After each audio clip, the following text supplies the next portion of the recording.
My name is Beresford-Hill, and I'm the North American President and Chief Creative Officer of Ogilvy Advertising. I'd like to share a creative perspective with you today.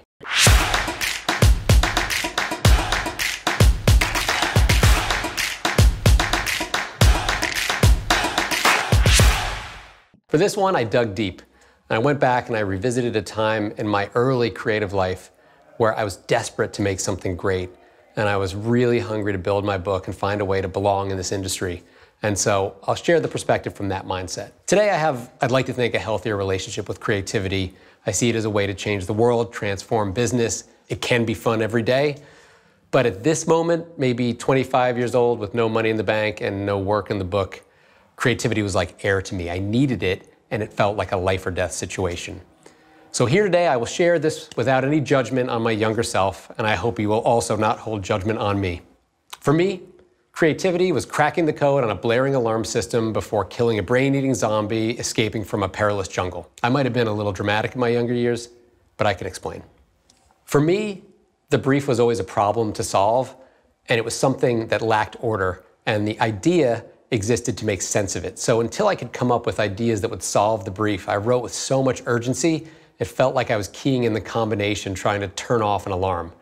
A great idea is cracking the code, and that pressure got me writing, and it worked for me, even if it might not have been the healthiest mindset. But number two, solving the brief is not enough. You can disarm the alarm, but next there's a brain-eating zombie who's coming for you. That idea has to not only solve the brief, it has to also be undeniable, and to be that, it has to do the task at hand and more. You know, in zombie movies where they shoot the zombie in the leg or the arm and you think it's dead, and then it comes back and then they shoot it in the heart or wherever it is to kill it? It's like that. It's got to be a direct hit. I'll give you a personal example. It's 2005, and I'm one of the creatives that gets the coveted Emerald Nuts brief at Goodby Silverstein & Partners. And the brief itself was wide open. In fact, the brief was win the Super Bowl. And everyone was more than happy to take that brief. And they did, and they walked off. But I knew I had a zombie to kill. A funny ad just wasn't going to be enough. So I met with the planner one-on-one and asked what else the ad could do that would make it irresistible to the clients. He thought for a little bit and said there'd been conversations around positioning peanuts as a source of natural energy. So everything I wrote that night was about natural energy and peanuts. And when the clients saw all the ideas, the ones I wrote gave them something more. And so I got to do this crazy Super Bowl ad. Around 3 p.m., when your blood sugar and energy are low, some say Robert Goulet appears and messes with your stuff.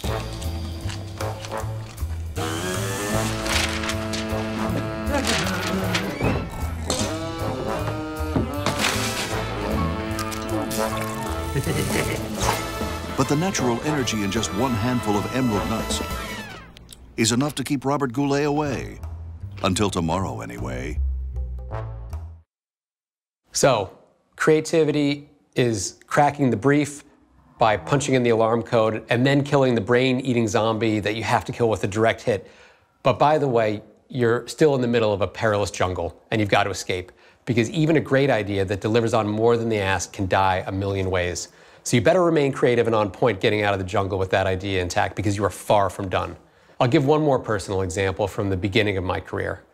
I'm a copywriting intern who's trying to get a full-time job in 2002. Every opportunity that comes my way is a chance to prove my worth.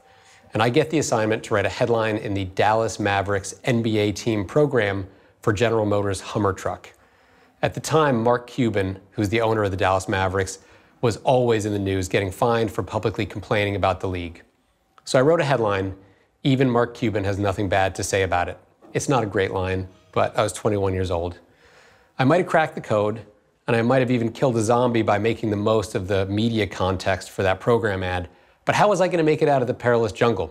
You can't just use a billionaire's name in an ad without their permission, unless you get permission. I knew of an urban legend that if you tracked down Mark Cuban's email address and sent him a note, he would write back immediately. So I did some work and I found it, and I emailed him. He replied back 3 words: go for it. When I showed the ad to my boss, he laughed and said it wasn't possible, and then on the next page, I had the permission from Mark Cuban printed out, and apparently that was more than legal enough. The lesson is, stay sharp and solve all the problems with creativity at all times, and make sure you get the idea out of the perilous jungle and into the daylight. And when you do, there's no feeling like it. As a creative, you should always strive to feel like you got away with something, like you got by the skin of your teeth, because The best work in the world requires all of this and more. Nothing brilliant is ever easy. And having an idea in the world is like a face full of sunlight. It is the reward at the end of the hero's journey. As I mentioned in the beginning, today I'm in a little bit more command of my abilities and my emotions. I see things as fun. But when I was at the starting line, that crazy perspective was a propellant. And it's probably not healthy. It's definitely not advisable, but it's honest. And maybe there's a thing or two in there for you. Thanks.